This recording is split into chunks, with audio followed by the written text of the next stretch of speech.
Hello again everyone, welcome back to ptet.chemistry channel. So this is a continuation of the states of matter as part of the Cambridge International O-Level or the IGCSE curriculum, similar to any 14 to 16 years old chemistry curriculum all around the world. So in this next bit of the lecture tutorial, so candidates, meaning students, you should be able to describe and explain. So these are big words. That means you cannot just give a one word or two word answer. You have to describe your ideas. You have to explain the ideas.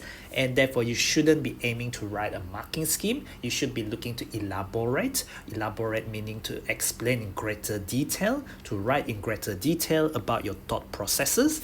Again, you see this term called kinetic particle theory. A lot of the times, the question will ask you, explain or describe in terms of kinetic particle theory. A lot of the times, students, they always lose mark because they did not use the kinetic particle theory. You must know by now kinetic particle theory, based on what I have outlined in the last two lecture tutorials on states of matter, is to do with what happens to the particles. So you need to describe what happened to the particles. A lot of students, they just write what they see without talking about the particles, and that is their number one mistake. Okay, there are two bits to this learning objective in the syllabus. The first one is effects of temperature on the volume. So this is to do with volume and also temperature. The second one is to do with pressure on the volume. So this is pressure and volume. You will learn more about this in physics. That is in pure physics of your component, or single physics they call it in some countries. So volume and temperature is actually called Charles' law. So it's named after the founder of this concept. I think I forgot what his full name was, but he's obviously named Charles. And then pressure and volume of gas is related to this guy called Robert Boyle. So it's Boyle's law. In chemistry, at least in O-Level or IGCSE, as far as 14 to 16 years old chemistry is concerned, you are just thinking about what happened to the particles. You are not going to concern yourself about calculations, because that thing is in physics. The calculations are in physics, but the describing or the explaining in terms of words, what happens to the particles, that is to do with the chemistry. The best thing about chemistry and physics, at least at this level, is you'll be able to link the concepts across the two different subjects together. I'm not sure when you will do this in physics, but you will do them eventually. Okay, so let's get started. We'll start off by thinking about this piston, this is a piston where you can push on the piston. The number of particles inside will not change because I'm not taking anything out. I'm not allowing anything to escape, nor am I putting anything in. So I'm not putting anything in, I'm not letting anything comes out. As I push on the pressure, I decrease the volume, as you could see. Okay, but that is by me increasing the pressure. So they are represented by two green arrows there because I'm pushing on it. So I'm applying pressure. As I apply pressure to the pistons, the volume will decrease. Specifically, when I double my pressure, the volume inside the cylinder, meaning the volume occupied by the gases, well, the gaseous particles, because I'm doing compression here. Remember from your comparison or your distinguishing property of solid, liquid, and gases, liquids and solids are not easily compressed, but gases can be easily compressed because of a lot of space in between the particles. You can squeeze them closer together. So what actually happened? This is the proper explanation in terms of the kinetic particle theory explanation. If you're not very good with English, the first thing you need to do is you need to get straight to the point. But you must have enough points that you're talking about what happened to the particle. When I decrease volume, so this is to do with pressure on the volume.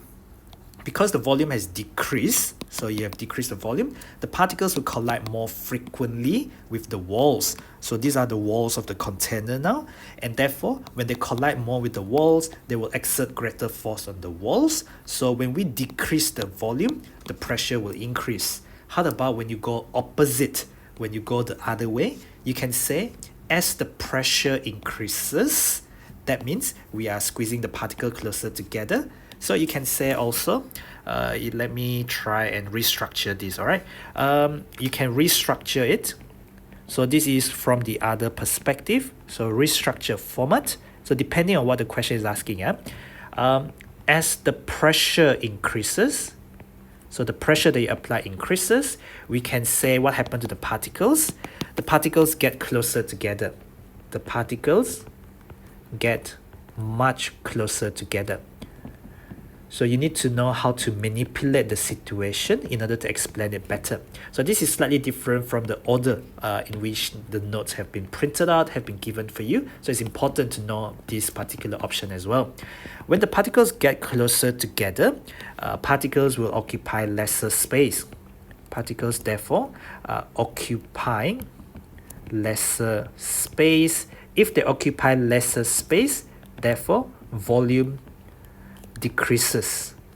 And that is true based on the diagram as well. So as the particles get closer together, they occupy lesser space, volume decreases. Pressure increase, volume decrease. That is what they call inversely proportional. This is your mathematical relationship.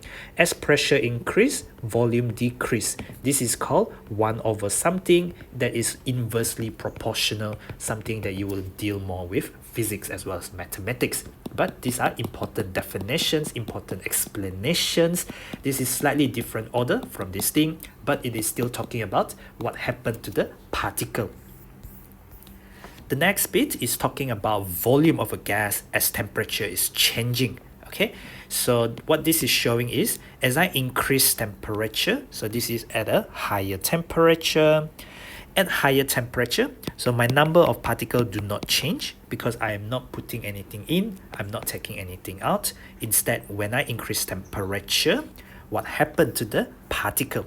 At higher temperature, we mentioned in the last lecture tutorials on heating and cooling curve, temperature is a measure of kinetic energy.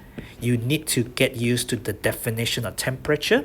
Temperature is a measure of your average kinetic energy. Kinetic energy is to do with how much speed you have.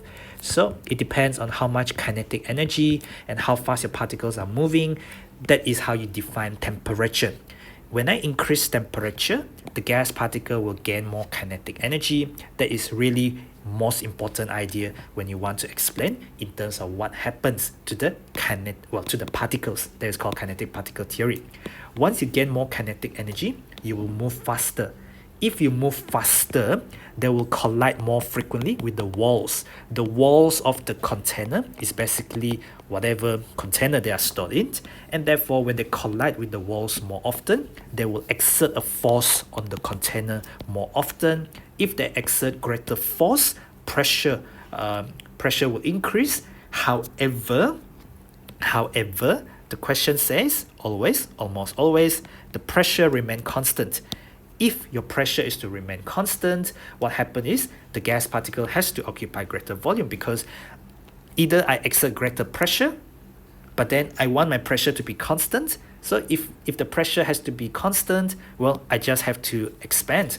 Therefore, the gaseous particle will occupy greater volume. So in terms of volume and temperature, in order to keep the pressure constant, such that, in order to keep the pressure constant as temperature increase, I simply have to occupy greater volume. And that is why as temperature increases, volume also increases. This is temperature of gas, this is volume of gas. That is why they say when temperature of a gas increase, the gas expands because the gas will occupy greater volume as they want to keep the pressure constant. This is only true at constant pressure. This is actually Charles' law.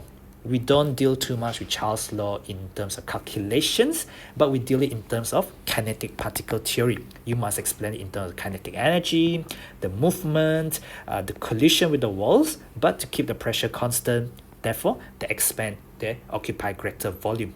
Okay, so that's it really for this part of the lecture tutorials. Just to recap, you need to talk about what happened to the particles, effects of temperature on volume.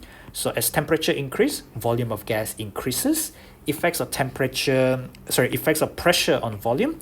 As you increase the pressure, the particles get closer together and therefore volume will decrease. That's Boyle's law. And yeah, that's it really. So thank you for watching, and don't forget to click the button on the bottom right to subscribe to the channel, and follow me at ptet.chemistry across all the social media platforms to get connected. Alright, thank you for watching again, and I'll see you in the next lecture tutorial.